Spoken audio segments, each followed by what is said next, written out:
સૃષ્ટિ પર પ્રકૃતિની અનમોલ ભેટ સોગાદનો અવિરત પ્રવાહ, જીવન સંજીવની જડીબુટ્ટીઓની ભરમાર, આયુર્વેદની સદીઓથી દેણ. આયુર્વેદમ.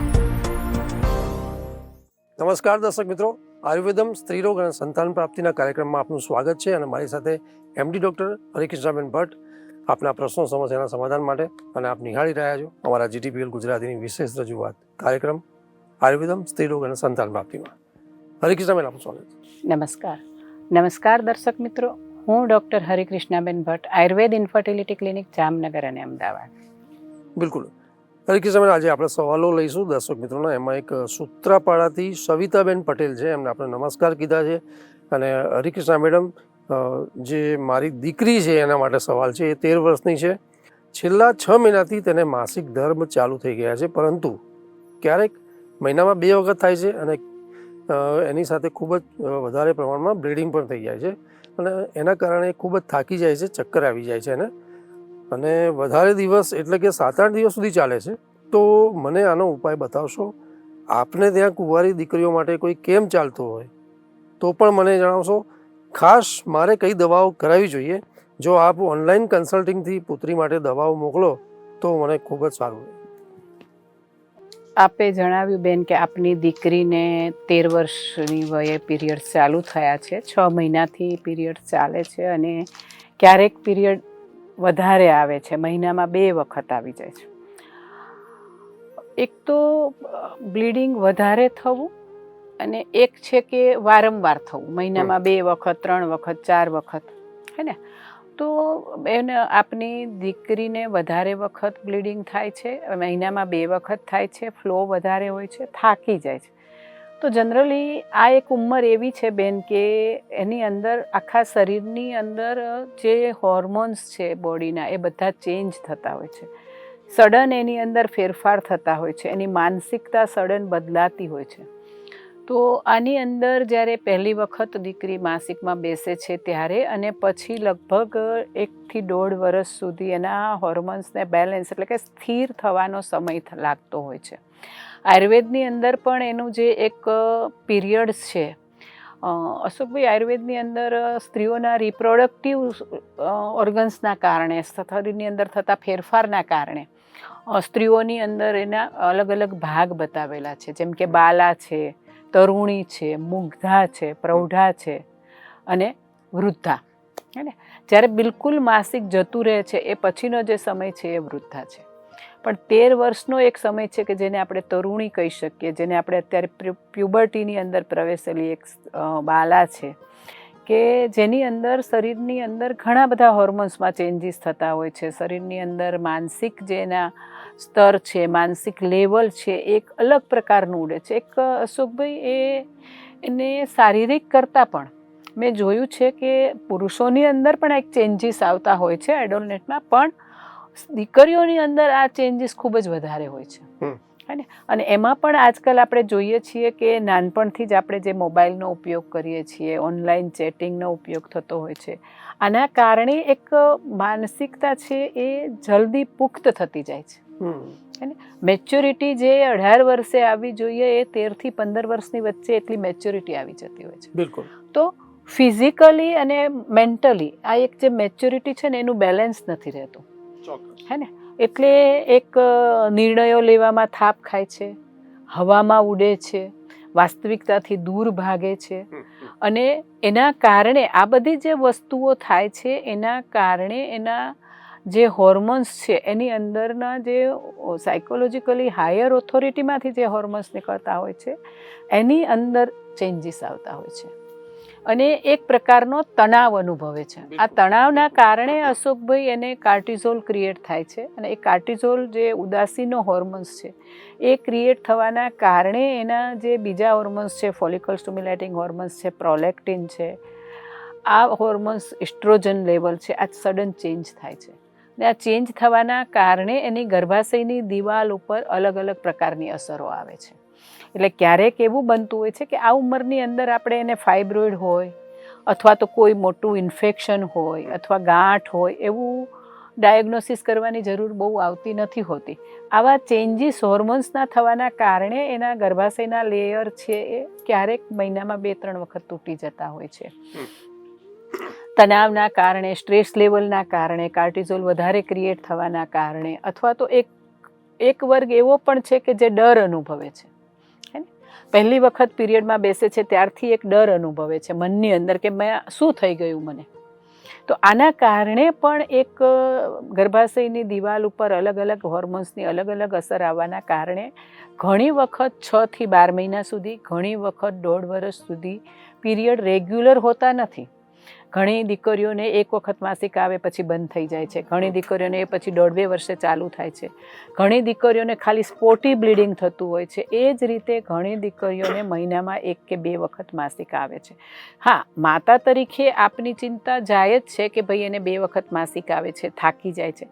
અશોકભાઈ, ઘણી વખત એવું થતું હોય છે કે 2 વખત આવવાનું અને એની સાથે હેવી ફ્લો થવાનું. તો આ હેવી ફ્લો જે થાય છે ને એની અંદર પણ દીકરી થાકી જતી હોય છે અને ક્યારેક હિમોગ્લોબિન લેવલ ડાઉન થવાના કારણે ચક્કર પણ આવતા હોય છે.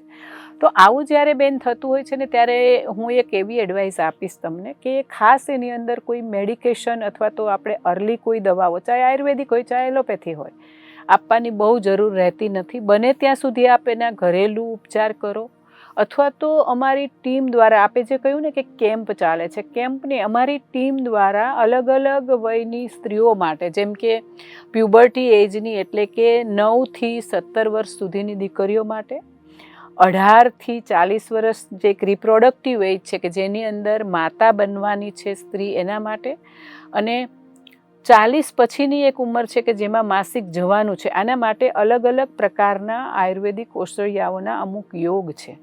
આ યોગ લેવાથી અશોકભાઈ એને સ્મૂથલી પીરિયડ આવે છે. જેમ કે પ્યુબર્ટી એજની અંદર જો આપણે આ 3 મહિનાનો કોર્સ કરીએ છીએ દીકરીઓને દર વર્ષે, તો એના પીરિયડ્સની અંદર ઇરેગ્યુલર નથી થતું, અનિયમિતતા નથી આવતી, હેવી ફ્લો નથી થતો, અથવા આજકાલ જે એક કુંવારી દીકરીઓને પીસીઓડીની સમસ્યા ખૂબ છે. 10માંથી 6 દીકરીઓને પીસીઓડી છે. પહેલાં એવું હતું કે હેવી બોડી હોય અને પીસીઓડી થતું. આજકાલ તો બોડી નથી હોતું છતાં પણ પીસીઓડીનો પ્રશ્ન થાય છે, અને પીસીઓડીના કારણે સ્પોટી બ્લીડિંગ, માસિક ઓછું થઈ જવું, અનએક્સપ્લેન અમુક જગ્યાએ હેર ગ્રોથ થવો, આ બધી જ વસ્તુઓ. તો આ બધી વસ્તુઓ નથી થતી. એટલે કે એક અવેરનેસ રૂપે આપ અમારા આયુર્વેદ નિસંતાન ઉપચાર કેન્દ્રમાં જે યોગ મળતા હોય છે એ યોગનો ઉપયોગ કરી શકો છો આપ, કે આ ઉંમરની અંદર ફરી એને પાછું જે હજી 17-18 વર્ષ સુધીની જે એક ઉંમર છે કે જેની અંદર ઘણા બધા ફેરફારો થવાના છે, જેમ કે એના ઓવરીની સાઇઝ વધવાની છે, એની ગર્ભાશયની સાઇઝ વધવાની છે, એની અંદર બ્લડ ફ્લો વધવાનો છે. આ એક જે મેચ્યોરિટી જે થવાની છે એની અંદર જે થતા ફેરફારો છે એ ફેરફારો દીકરીને બહુ હાર્મફુલ ના થાય, બહુ સ્ટ્રેસ ના આપે, એના માટે થઈને અમુક ઔષધિયાઓના યોગ હોય છે કે જે દીકરીઓને નુકસાન પણ નથી કરતા, રૂટીન લાઈફમાં ઇઝીલી લઈ શકે છે, અને એ 4-5 વર્ષ સુધી દીકરીઓનો આ જે તબક્કો છે ઇઝીલી એ લોકો નીકાળી શકે છે.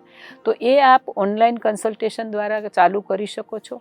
હાલ તુરત આપની દીકરીને જે 2 વખત માસિક આવે છે એના માટે એનું ડ્યુરેશન લંબાવવાનું છે કે આપણે એનું માસિક 28 થી 35 દિવસ વચ્ચે આવે એવું કરવાનું છે. તો આની અંદર આપ ઘરની આજુબાજુ જો આપને તુલસી અને દુર્વા, ધરો જેને કહીએ છીએ, એ જો મળતું હોય તો આ બંનેનો સ્વરસ મિક્સ કરી રસ કાઢી અને એને સવાર સાંજ આપી શકો છો.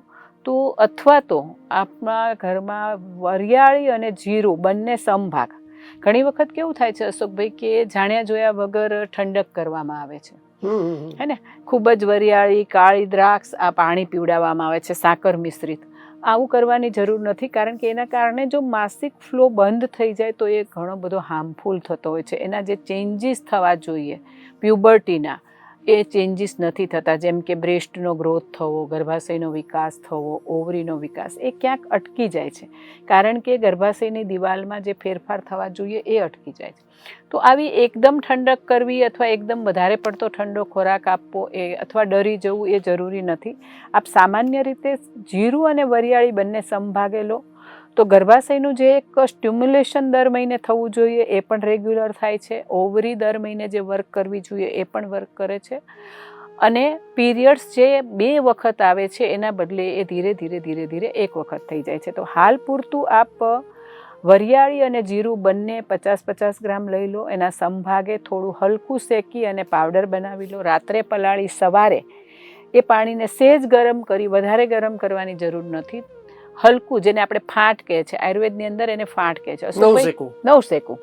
એ નવશેકું લુકવાર્મ વોટર આપ એને ગાળીને આપો તો મને લાગે છે કે આ પીરિયડની અંદર એને વાંધો નહીં આવે. કારણ કે આપે કીધું છે કે એને બહુ પીડા કે એવું નથી થતું. આ માત્ર એજ પ્રમાણેનો હોર્મોનલ ડિસ્ટર્બન્સ છે. તો એક એની સાયકોલોજીમાં આપ એને પ્રસન્ન રાખો. એક ડર હોય તો એ ડર કાઢી નાખો અને અનુકૂળતાએ આપ કન્સલ્ટિંગ કરી અને અમારા આયુર્વેદના જે ઔષધિયાઓ છે એનો ઉપયોગ કરાવશો તો મને લાગે છે પીરિયડ રેગ્યુલર થઈ જશે. તો આયુર્વેદના મતાનુસાર જે ઉંમર પ્રમાણે અલગ અલગ શરીરની અંદર અસરો આવતી હોય છે એ અશુભ તાસીર પ્રમાણે અલગ અલગ હોય છે. બિલકુલ. જેમ કે પિત્ત પ્રકૃતિની દીકરીઓ હોય, વધારે અગ્રેસિવ હોય, ઉતાવળી હોય, તો આવી દીકરીઓને ઘણી વખત બનતું હોય છે કે હોર્મોન્સની ઇફેક્ટ એટલી બધી આવતી હોય છે કે એ મહિનામાં 2-3 વખત માસિકમાં બેસી જાય, હેવી ફ્લો થાય, અગ્રેસિવ થઈ જાય, સ્વભાવ ચીડચીડો થઈ જાય. તો આ બધું ટેમ્પરરી હોય છે, આ બધું પરમેનન્ટ નથી હોતું. હા, 1-2 વર્ષ સુધી જો કન્ટિન્યુ રહે તો આપણે એનું કાઉન્સેલિંગ કરવું પડે, એની વ્યવસ્થિત દવા કરવી પડે. હાલ આપ સપોર્ટિવ તરીકે, સપ્લિમેન્ટ તરીકે આયુર્વેદિક ઔષધિયાઓનો અમારા આયુર્વેદની સંતાન ઉપચાર કેન્દ્રમાંથી લઈ ઉપયોગ કરી શકો છો. જ્યાં સુધી ત્યાં ન પહોંચી શકો ત્યાં સુધી આપ ઘરે વરિયાળી અને જીરું બંને મિક્સ કરી સમાન ભાગે મેં કહ્યું એ રીતે આપ લેશો તો મને લાગે છે ઘણો ફાયદો થશે. હરિકૃષ્ણ, આપણો વિશેષ આભાર કે જે 13-14 વર્ષની આવી દીકરીઓની જે સમસ્યા છે અને એવા એમના પેરેન્ટ્સ જે લોકો આ સમસ્યાથી ક્યાંક ચિંતિત છે અને આપણા કાર્યક્રમમાં સવાલ પણ બહુ જ કરતા હોય છે અને આપણી પાસે એના માટે મોટી સંખ્યામાં સવાલો હતા, એમાં તમે ખૂબ સારી વાત કરી. અન્ય એક સવાલ લઈ લઈએ છીએ. પૂનાથી જયેશભાઈ સાવલિયા છે, આપને નમસ્કાર કીધા છે. હરિકૃષ્ણ મેડમ, મારા પુત્ર અને મારી પુત્રવધુ નાઇજીરિયા રહે છે. લગ્નને 3 વર્ષ થયા છે. 1 વર્ષથી બાળક માટે પ્રયત્ન કરે છે, પરંતુ બાળક રહેતું નથી. ઉંમર 34 અને 30 વર્ષની છે. શારીરિક સ્વાસ્થ્ય બંનેનું સારું છે, વજન પણ વધારે નથી, પરંતુ મારા પુત્રવધુને રિપોર્ટ કરાવતા પીસીઓડી અને લો AMH આવે છે. ડૉક્ટર કહે છે કે તમારા ઈંડા બનશે નહીં, તો તમારે ડોનર એક્સમાં જવું પડે. પરંતુ મારી પુત્રવધુ અને અમારી ઈચ્છા પણ ડોનર એક્સમાં જવાની નથી. આના માટે આપણને આયુર્વેદિક ઉપાય બતાવશો? અને મારા પુત્રવધુને જો એકલા બોલાવવાનું અને કન્સલ્ટેશન માટે હોય તો એ ચાલશે? તો મારા પુત્રના રિપોર્ટ્સ પણ નોર્મલ છે. આપની પુત્રવધુ નાઇજીરિયામાં રહે છે અને સામાન્ય ઉપચારો કરવા આપણને ખ્યાલ આવ્યો કે પીસીઓડી છે અને એક્સ બનતા નથી. મેં કહ્યું એમ અશોકભાઈ, આપણે ગત એપિસોડમાં ઘણી બધી ચર્ચાઓ કરી કે લોકોને એક એવું હોય છે કે આપણે કરીશું અને થઈ જશે બાળક, હે ને. રિપોર્ટ્સ કરાવતા ઘણા બધા રિપોર્ટ્સમાં કઈ પ્રોબ્લેમ આવતો હોય છે, ઘણી વખત અનુકૂળતા નથી હોતી. આપની પુત્રવધુને પીસીઓડી છે અને ડોનર એક્સમાં જવું નથી. અશોકભાઈ, આજકાલની એક જીવનશૈલી, પછી વર્ક કરવાની સ્ટાઇલ, જીવનશૈલી પહેલાં પણ મહિલાઓ ઘરે કામ કરતી હતી. બિલકુલ. જેમ કે ઘરમાં વાસીદા કરતી હતી, ગાયો રાખતા હતા લોકો, અથવા તો ઘરની અંદર ખેતરે જવાવાળા માણસો હતા, એને રોટલા કરીને આપવાના પડતા હતા. કામ તો પહેલાંની બૈરાઓ પણ ખૂબ જ કરતા હતા, પરંતુ એ કામ લાઈફસ્ટાઈલનું વર્ક સ્ટાઇલ અને આજની વર્ક સ્ટાઇલ અલગ અલગ છે, હે ને. આજે એક તણાવભર્યું કામ છે અને એક મનની જે એક અધીરતા છે, હે ને, અથવા તો એક જેને શું કહીએ, એક સ્વાર્થીપણું જેને આપણે કહીએ કે માત્ર પોતાનું જ જોવું. આ એક મનોભાવ છે કે જે ઘણી બધી વસ્તુઓને, ઘણા બધા મગજના તમારા જે સ્રાવ છે એને અલગ કરે છે. એ સ્રાવ, મગજના જે સ્રાવ અલગ થતા હોય છે, માનસિક તણાવ જે પેદા કરે એ એક પ્રકારની, એના કારણે પીસીઓડી થતું હોય છે. અશોકભાઈ, પીસીઓડી થવાના કારણો ઘણા બધા છે, હે ને. કયા કારણોસર પીસીઓડી છે, જો એ આપણે દૂર કરીએ ને તો ઇઝીલી ઈંડા બને છે. એવું નથી કે પીસીઓડી થયા એટલે ઈંડા ખરાબ જ હોય, ઈંડા બને જ નહીં, પીસીઓડીવાળી દીકરીઓને બાળક થાય જ નહીં. એની સાથે ઘણા પાસા જોડાયેલા છે કે ભાઈ તમારી લાઈફસ્ટાઈલ કેવી છે, તમારો ખોરાક કેવો છે, તમારી ઊંઘવાની પેટર્ન કેવી છે અને તમારો નેચર કેવો છે. ઘણી વખત અશોકભાઈ માત્ર શરીર પણ વધારે ના હોય, લાઈફસ્ટાઈલ પણ સરસ હોય, ખાવા પીવામાં પણ એટલું બધું જંક ફૂડ કે એ ન લેવાતું હોય, પરંતુ એક હેબિટ પડી જતી હોય છે જીવન જીવવાની. અને હું જોઉં છું અશોકભાઈ, મારા ઘરમાં જ જોઉં છું કે જ્યારે અમે 10-15 માણસો ભેગા થતા હોઈએ છીએ ત્યારે ભલે તમે 9-10 વાગે ફ્રી થઈ જાઓ છો, પણ કોઈને 11-12 વાગ્યા પહેલાં સુવાનું ગમતું નથી. દરેકના હાથમાં મોબાઈલ હોય છે. બિલકુલ. ઇન્સ્ટાગ્રામ મૂકીને ફેસબુક મૂકીને બીજું ત્રીજું યુટ્યુબ, એક લાઈફસ્ટાઈલનો એક જીવનનો ભાગ જ થઈ ગયો છે, હે ને? આ વસ્તુ કેટલી નુકસાન કરે છે એ ખબર નથી આપણને, અજાણતા જેને આપણે કહીએ છીએ, અભાનપણે એવા કામ આપણે કરીએ છીએ કે જે 1 વર્ષ 2 વર્ષ 3 વર્ષ કરવાના કારણે તમારા જે બ્રેઇનના હોર્મોન્સ છે એ ખરાબ થતા જાય છે. એની અંદર 50% સાચી વસ્તુ, 50% ખોટી વસ્તુ. તમે આમ કરશો તો આમ થઈ જશે, આમ કરશો તો આમ થઈ જશે.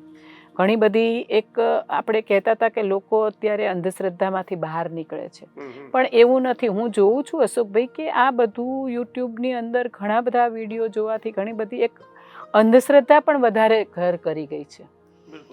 તમે આમ કરશો તો આમ થઈ જશે, આમ કરશો તો આમ થઈ જશે. આ બધું જ કરવાના કારણે ક્યારેક શું થતું હોય છે અશોકભાઈ કે બધી જ વસ્તુઓ સાથે કરી લીધી અને રિઝલ્ટ ના મળ્યું, હે ને? પણ પાયા સુધી તો આપણે પહોંચ્યા જ નહીં કે પાયામાં શું હતું કે જેને આપણે દૂર કરવાનું હતું, એ તો આપણે કર્યું જ નહીં. એના કારણે પીસીઓડી વધી ગયું છે. એટલે આવા જે અજાણ્યા કારણો છે કે જે આપણે જાણી છીએ છતાં કરીએ છીએ, એના કારણે જે પીસીઓડી બનતું હોય છે એને દૂર કરવા માટે આપણે એના મૂળ સુધી પહોંચવું પડે છે. આપણે એની દવાઓ કરી લઈએ, ઈંડા બનાવવા માટે એલોપેથીમાં દવા આપે છે, ટ્રિગર કરે છે એને ફાડવા માટે, પણ ટ્રિગર નથી થતું. એના કારણે ઓવરી પર નુકસાન થતું હોય છે. એક સિસ્ટમ છે કે ભાઈ 3-5મા દિવસથી એ ટેબ્લેટો આપવી કોમિફ્લેન સાઇટ્રેટની, ઓવરીને ઇન્ડ્યુસ કરવી, પછી એગ્સ ફલિત ના થતા હોય એના માટે એને ફલિત કરવા માટેના અમુક હોર્મોન્સના સપોર્ટ આપવા. ક્યારેક એમાં પણ ટ્રિગર કરવું પડે કે ડબલ હોર્મોન્સના આપવા પડે, એ આપવા. આનાથી શું થાય છે અશોકભાઈ કે બધું ફાસ્ટ કરવાના કારણે, હકીકત સુધી ન પહોંચવાના કારણે ક્યારેક આપણે ઓવરી એટલી બધી વધારે પડતી જાડી થઈ જતી હોય છે કે જે અંદર રહેલા ઈંડા છે એ ઉપર આવી નથી શકતા, અને જેના કારણે પછી એક નિર્ણય પર આવવું પડે છે કે તમારે ડોનર એગ્સ લેવા પડશે, બીજાના ઈંડાથી બાળક કરવું પડશે. ને આ વસ્તુ છે ને એ સ્ત્રીઓની સાયકોલોજીમાં ઘર કરી જતી હોય છે અને એના કારણે વધારે તકલીફ થતી હોય છે. તો આપની પુત્રવધૂની ઉંમર 34 છે, એટલે મને લાગે છે કે ઈંડાને આપણે પીસીઓડીવાળા ઈંડાની ક્વોલિટી ચેન્જ કરવી હોય તો આપણે એની ક્વોલિટી ચેન્જ કરી શકીએ છીએ. પીસીઓડી એટલે અશોકભાઈ ઈંડા નથી એવું નથી હોતું, પણ જે ઈંડા છે એ ખરાબ છે. સાદી ભાષામાં જે ઈંડા છે એ એવા ઈંડા નથી, જે એગ્સ છે એ એવા નથી કે જે ફલિત થઈ શકે અથવા તો સ્પર્મ સાથે મળી અને એમ્બ્રિયો બનાવી શકે, હે ને? અને પીસીઓડીના કારણે અશોકભાઈ શું થતું હોય છે કે ઈંડા ફલિત નથી થતા. એના કારણે ક્યારેક જે ઓવરીના હોર્મોન્સ ગર્ભાશયની દિવાલ પર અસર કરવા જોઈએ એ નથી થતું. એટલે મેં જોયું છે કે પીસીઓડીવાળી મહિલાઓને ઘણી વખત ઇમ્પ્લાન્ટેશનમાં પણ પ્રોબ્લેમ આવતો હોય છે, કારણ કે એના હોર્મોન્સ જે FSH છે એનું લેવલ, ઇસ્ટ્રોજનનું લેવલ, આ બધું નથી રહેતું. એના કારણે જે વસ્તુ બને છે એ ઇમ્પ્લાન્ટેશન શક્ય નથી બનતું. એટલે ડોનર એગ્સમાં જઈને આપણે ઇઝીલી ઇમ્પ્લાન્ટેશન કરીશું એવું પણ નથી. હા, પણ આપણે જો ડોનર એગ્સમાં ન જવું હોય તો આપે આયુર્વેદિક દવાઓ લેવા માટે થઈને ઘણી બધી વસ્તુઓ, એક તો ઓનલાઈન કન્સલ્ટેશન કરવું જરૂરી છે. આપની લાઈફસ્ટાઈલની અંદર જો બધું જ બરાબર હોય પરંતુ ઊંઘની સમસ્યા હોય અથવા તો આપનું અચેતન મગજ ચાલુ રહેતું હોય, ઘણી વખત અશોકભાઈ આ ઇન્ફર્ટિલિટીનો પ્રોબ્લેમ એવો છે ને કે કારણ વગર એક ભય ઘરી જાય છે કે હવે મને બાળક નહીં રહેતો, હે ને? આ ભય છે એ સ્ત્રીઓની અંદર વધારે ઘર કરી છે, કારણ કે એક સ્ત્રી, ભગવાને એને ઇમોશનલ બનાવી છે. તો એના કારણે શું થતું હોય છે કે એક જ મગજમાં ચાલુ રહે છે, હવે મને બાળક નહીં થાય તો હવે હું શું કરું? આપણે ગુજરાતીમાં જેને કહે છે હવાતિયા મારવા.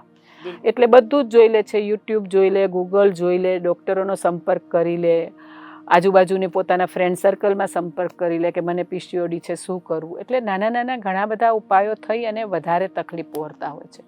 તો આના કરતાં આપ તબક્કાવારની જો સારવાર કરો, આપની પુત્રવધૂને જો આપણે અમારા આયુર્વેદ નિસંતાન ઉપચાર કેન્દ્રની મુલાકાત લેવાની હોય તો ખાસ કરીને પીરિયડના 8થી 12 દિવસ વચ્ચે મુલાકાત લેવી જરૂરી છે. ઓનલાઈન કન્સલ્ટેશન કરો તો પણ ઓનલાઈન કન્સલ્ટેશન કરતાં પહેલાં આપ વોટ્સઅપ અથવા તો ઈમેલ દ્વારા આપના રિપોર્ટ્સ મંગાવી લો. રિપોર્ટ્સ લઈ અને આપ જો અમદાવાદમાં હોય તો આપ રૂબરૂ કન્સલ્ટ કરી શકો છો. પીસીઓડીનો ઉપાય આયુર્વેદની અંદર ખૂબ જ સરસ છે અને ખૂબ જ સારી રીતે અમારી ટીમ એમાં રિઝલ્ટ મેળવે છે. પરંતુ એક કાઉન્સેલિંગ, ચાહે ઓનલાઈન અથવા તો રૂબરૂ, એક 20 મિનિટનું કાઉન્સેલિંગ બહુ જ જરૂરી છે કે જેના કારણે એને કયા કારણોસર પીસીઓડી થયું છે. કારણ કે અશોકભાઈ, આયુર્વેદનો ચિકિત્સા સિદ્ધાંત જે છે એક જ છે કે નિદાન પરિવર્જનમ. જે કારણ છે એને પહેલાં દૂર કરો તમે. જો કારણ આપણે દૂર નથી કરતા અને એની ટ્રીટમેન્ટ કરીએ છીએ, ઈંડું મોટું થવાની, ફાટવાની, અને સરસ થાય પણ છે, પણ આપણે મૂળ સુધી નથી પહોંચતા તો આપણે ફળ સુધી પણ નથી પહોંચતા કે આપણને એનું જેનું રિઝલ્ટ મળવું જોઈએ, એ બાળક રહેવું જોઈએ. પીસીઓડી મટી જાય છે પણ બાળક રહેતું નથી. તો આ પણ એક મહત્ત્વની વસ્તુ છે કે આપણે એના મૂળ સુધી પહોંચીએ અને જે કારણોસર પીસીઓડી થયું છે એને દૂર કરીએ તો સરસ ઈંડા નીકળશે. કોઈ પણ ઇન્જેક્શન વગર મોટા થશે અને કોઈ પણ ઇન્જેક્શન વગર મોટા થયા પછી ફલિત થશે.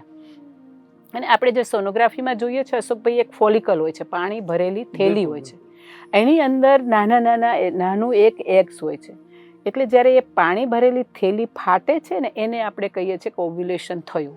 આના માટે આપણે ઇન્જેક્શનો લેતા હોઈએ છીએ અને પીસીઓડીની અંદર આ ઇન્જેક્શનો લેવા છતાં એ ફોલિકલ ફાટતું નથી અને પાણીની ગાંઠ બનીને પડ્યું રહે છે. આ વસ્તુ ના બને એના માટે આપણે એના કારણ પ્રમાણે પીસીઓડીની દવા કરીશું. એ દવાની અંદર આયુર્વેદના ઘણા ઓસડિયાઓ છે. અમારી ટીમની અંદર અશોકભાઈ છેલ્લા 9-10 વર્ષથી પીસીઓડી માટે અલગ અલગ પ્રકારની દવાઓ બનાવવામાં આવે છે કે અલગ અલગ એની પ્રકૃતિ પ્રમાણે. ખાસ કરીને આપણે જ્યારે ફોલિકલ ફલિત કરવાનું હોય છે ત્યારે, જેને ઈંડા, એની અંદર આપણે પિત્તનો પ્રકોપ આ સમયે હોય છે.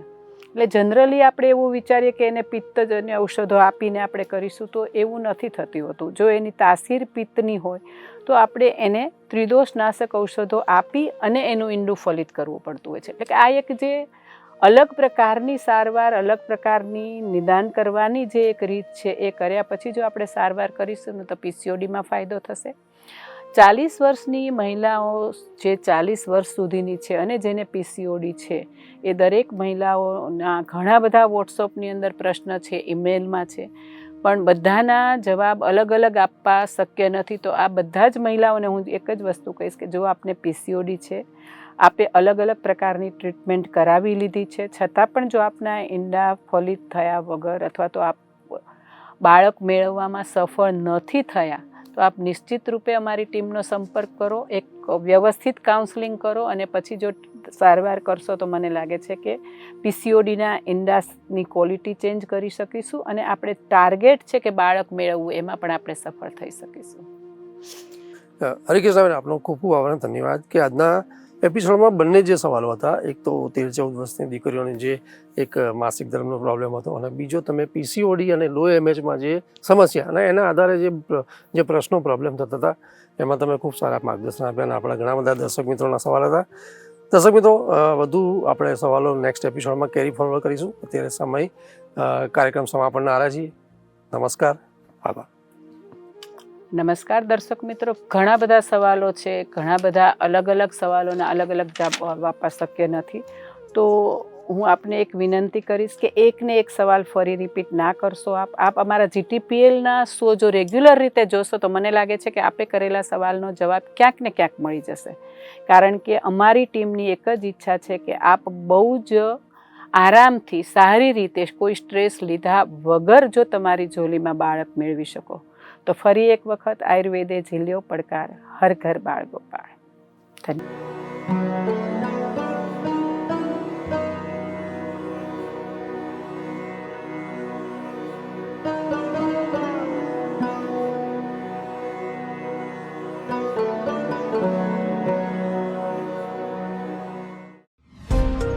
સૃષ્ટિ પર પ્રકૃતિની અનમોલ ભેટ સોગાદનો અવિરત પ્રવાહ, જીવન સંજીવની જડીબુટ્ટીઓની ભરમાર, આયુર્વેદની સદીઓથી દેણ. આયુર્વેદમ